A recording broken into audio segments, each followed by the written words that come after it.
Hello, everyone. It's Margaret and Adam here, and it is 2021, and it's warm outside. It is 2021. We're almost through all of this. We're getting there. Summertime. You can feel it. Yes. Yes. So, have you had your shot? You've been vaccinated, I've right? had one. I've got another one to go. I've had my first. Get your shot. The best shot is the earliest one, the one that you can get in your arm the quickest. In case you haven't done it yet, that's our public service announcement for today. No charge. No charge. So what are we doing here? Well, because we're talking a little bit about summer, we haven't talked to you guys in a while, and there's lots of things going on. Thank you to all of us that have been following and supporting and sharing our content. We really appreciate it. But for the summer, we were lucky enough to be granted Canada Summer Jobs grant through the federal government and with the endorsement of our MP, I should say, Doug Shipley. So thank you. Thank you for that. So we're here today to talk a little bit about kind of what's going to be happening this summer and to introduce our youth for the summer who'll be with us. One of them. One of them. Are we talking about the? No, we're not talking about that today. Okay, all right, never mind. That's going to come later. I don't want to spoil the surprise. It's a little bit of a build-up here. But because we're distancing, I'm going to step out of the frame. Right. And Kelly, who you're going to get to meet, is going to step into the frame, and Margaret and Kelly will say hi. Yes, and then you're going to come back, right? We'll see. He's going to leave me here on my own again. Okay, Adam, bye-bye. Okay. Anyways, as we said, our new summer student is Kelly. Hello, Kelly. Hello, Simcoe County. Looking forward to working with you this summer. Yeah, and the best part about Kelly, she's got lots of experience, super smart, and really engaged about climate and environmental issues. And her main role over the summer is going to be to engage youth that are in the area about the things of how we want Simcoe County to grow into the future. So what about climate? What are local issues that youth can be engaged in? How can we give more voices and more legitimacy to the youth voices in the area? So if you have a youth or you are a youth and you want to be connected to the amazing opportunities that she's going to be presenting to the youth of the area, then Adam will be putting her email right there, and feel free to contact her with a name or whatever. So if you want to do summer volunteer hours for high school, or if you just care, then give Kelly an email. Yeah. Are you coming back in now, Adam, or no? Sure. All right. Thanks so much, Margaret. You'll see more of Kelly, don't worry. We just wanted to finish with a couple of things for those that are thinking about where we're going. Do you want to talk about MCR stuff? Well, that connects well with what Kelly's going to be working on, right? Yes. So it's kind of a key time right now in Simcoe County for developing the vision, I guess, of where we're going to be going, how we're going to be developing, accommodating increased number of people in the area, and doing so in a way that doesn't negatively impact the amazing environment that we have.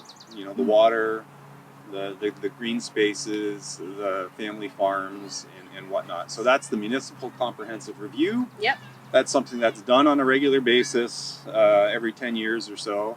Municipalities have to sort of take account of where they're at and where they want to go with sort of the projected population change and this sort of thing, and prepare for that. Yeah. Develop an overarching plan. Right. So that's going to be happening. Yep. So in terms of developing that vision of how we want, how you want Simcoe County to be 10 years from now, 20 years from now, 50 years from now, it's an important time to connect with Kelly on that. Yeah. Also.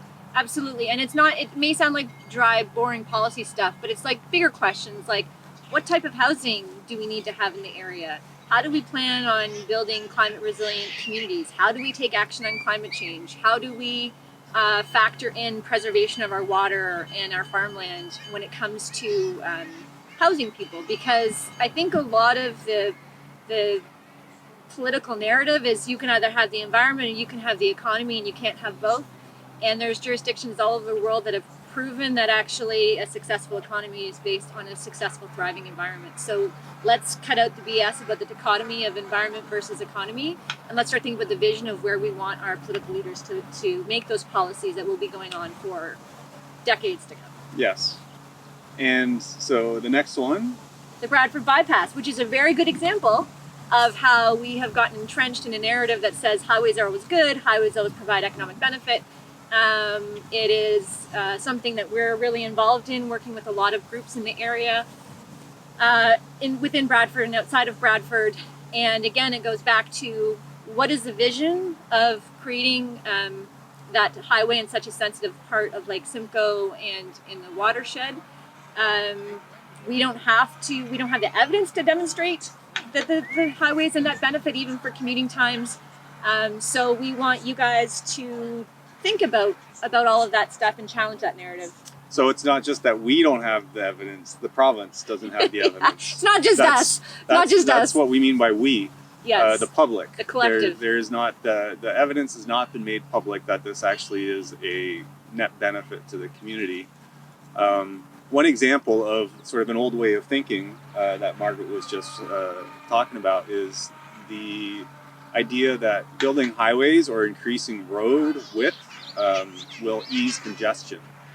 And that has been proven over and over and over and over again to be false. Every single time that happens, a dynamic occurs called induced demand. Look it up.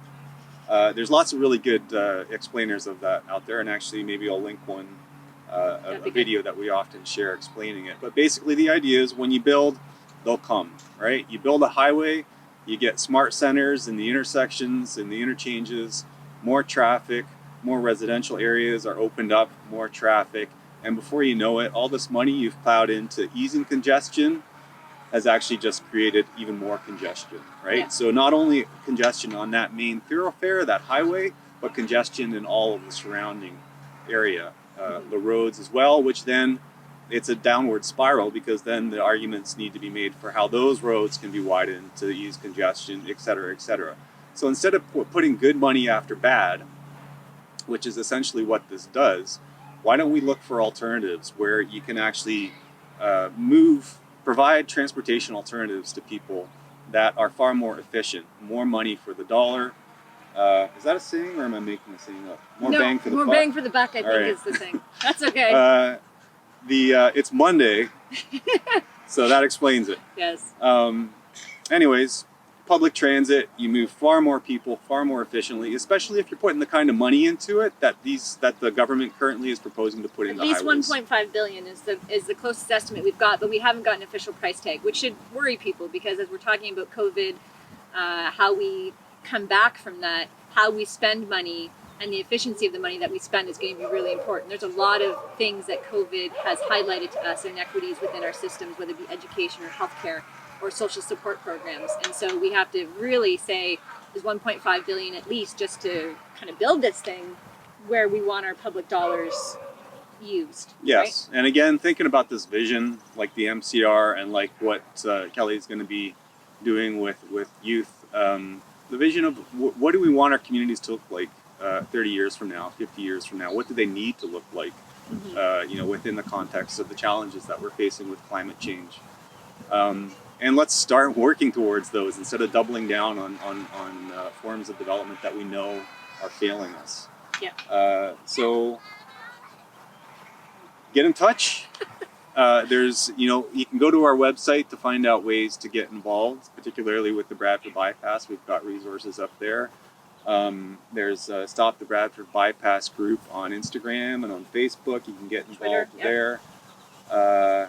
And get a hold of Kelly if you would like to know more about how you can get involved as a youth and help develop this vision of what Simcoe County can be in the 30, Forever. 40, 50-year timeline. Right. That's right. Right. This is not in the midst of a climate crisis and biodiversity loss and increasing concerns about food security and water accessibility.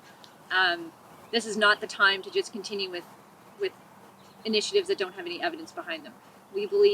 We know that we follow the evidence, and the evidence doesn't show that this is going to be a net benefit. In fact, it's just going to be something that increases climate emissions, takes away important habitat, pollutes important water resources, including private wells. So we have to follow the evidence with it. And it's not just the youth vision we have to do, it's a collaborative vision we all have to be a part of, and the youth have an important voice, but so do you if you're not a youth. Yes. Which I'm going to say is anybody under 45, so I still can be considered youth. Yes.